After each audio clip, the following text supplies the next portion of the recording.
ডব্লিউবির জন্য সুবিধা স্যারের ম্যাথ বুক থেকে কি কি চ্যাপ্টার পড়তে হবে দেখে নাও। বীজগণিত থেকে কোন কোন চ্যাপ্টার পড়তে হবে। তবে বাস্তব সংখ্যা, ঠিক আছে, তারপরে বিভাজ্যতা, ঠিক আছে, ভগ্নাংশ, লসাগু এবং গসাগু, বর্গমূল, ঘনমূল, ঠিক আছে, এই চ্যাপ্টারটা, বীজগণিতের সূত্রের প্রয়োগ, তারপরে সরলীকরণ, ঠিক আছে, তারপরে বীজগণিতের সমীকরণ দ্বারা সমস্যার সমাধান। এই চ্যাপ্টারগুলো বীজগণিত থেকে পড়তে হবে।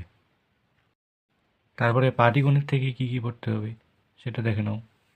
অনুপাত, সমানুপাত, অংশীদারি কারবার, গড়, সময় ও কার্য, ঠিক আছে, নল ও চৌবাচ্চা, সময় ও দূরত্ব, ট্রেন সংক্রান্ত সময় ও দূরত্ব, নৌকা ও এবং স্রোত, শতকরা, লাভগতি, সরল সুদ, চক্রবৃদ্ধি সুদ, মিশ্রণ, ঠিক আছে, এই চ্যাপ্টারগুলো পড়লেই হবে।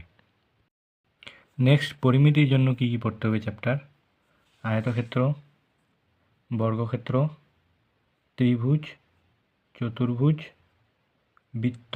চতুর্ভুজ না পড়লেও হবে, কিন্তু বৃত্ত পড়তে হবে, ঠিক আছে, এগুলো থেকে কোশ্চেন থাকবে।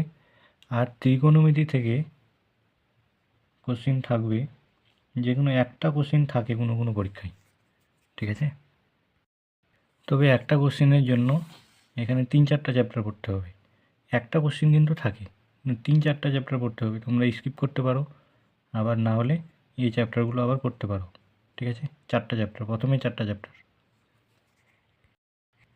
আশা করি এই চ্যাপ্টারগুলো পড়লে সবার ম্যাথটা কমপ্লিট হয়ে যাবে, ম্যাথের প্রিপারেশনটা ভালো হবে।